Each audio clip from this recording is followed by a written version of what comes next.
Syair adalah puisi lama yang berasal dari Persia. Masuknya syair ke Indonesia bersamaan dengan berkembangnya agama Islam di negeri kita.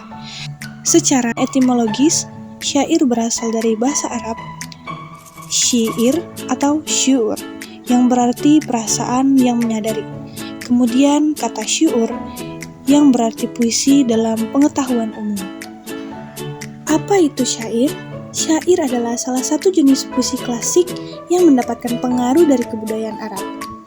Syair didefinisikan sebagai puisi lama yang tiap-tiap bait terdiri atas 4 larik atau 4 baris yang berakhir dengan bunyi yang sama. Berikut ciri-ciri syair.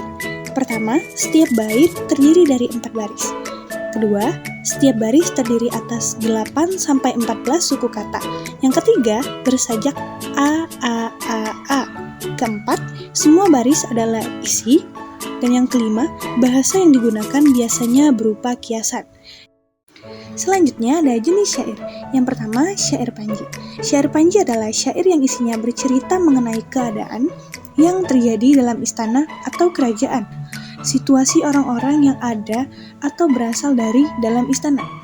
Contoh syair panji ialah syair Ken Tambuhan yang menceritakan tentang seorang putri bernama Ken Tambuhan yang dijadikan persembahan kepada sang ratu Kauripan. Yang kedua, ada syair romantis. Syair romantis ialah syair yang berisi tentang percintaan yang biasanya terdapat pada cerita Alipur, Laram Hikayat maupun cerita rakyat. Contoh, syair romantis yakni syair Bidasari yang menceritakan tentang seorang putri raja yang telah dibuang ibunya. Ketiga, syair kiasan menceritakan kisah percintaan antara ikan, burung, bunga, lalu buah-buahan yang semuanya itu sebagai perumpamaan untuk di dalamnya kiasan atau sindiran kepada peristiwa tertentu. Contoh, syair kiasan adalah syair Burung Punguk yang isinya menceritakan tentang percintaan yang gagal akibat perbedaan pangkat atau seperi perumpamaan, seperti pungguk merindukan bulan.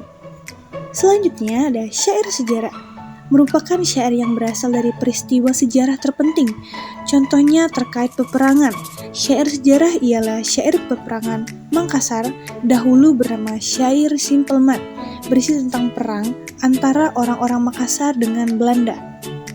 Dan yang terakhir, syair agama. Syair agama adalah syair yang terdapat tema ajaran ilmu tasawuf. Syair agama tergolong syair terpenting, terbagi menjadi 4, yakni syair syufi, syair mengenai ajaran Islam, syair riwayat Nabi, serta syair nasihat. Berikutnya ada struktur syair. Struktur syair terdiri atas 4 larik. Sebait setiap larik terdiri atas 8-11 suku kata setiap bait. Bersajak akhir A, A, A, A.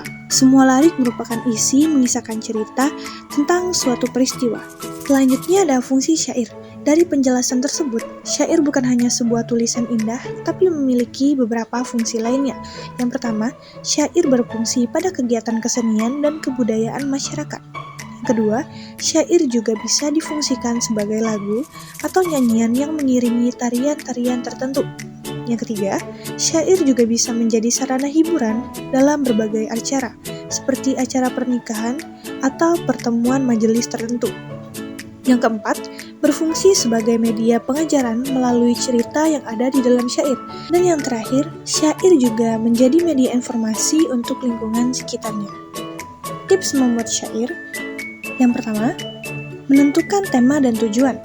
Yang kedua, mengembangkan isi. Dan yang ketiga, mengolah kata dan bahasa. Berikut contoh dari syair romantis. Tak perlulah kau menabur cinta, ini hanya akan membuat luka. Jika akhirnya kita tak bersama, tak seperti janji kita di saat kala. Dan yang terakhir, kesimpulan. Syair adalah jenis puisi klasik yang berasal dari Persia dan diperkenalkan ke Indonesia seiring dengan perkembangan agama Islam. Syair memiliki ciri-ciri khusus seperti terdiri dari 4 baris dalam setiap bait bersajak A, A, A, serta menggunakan bahasa kiasan untuk mengungkapkan perasaan atau cerita. Syair juga memiliki berbagai jenis seperti syair romantis, syair agama, syair panji, dan kiasan, serta dapat berfungsi sebagai sarana hiburan media, pengajaran, atau penyampaian informasi. Sekian penjelasan dari saya, terima kasih.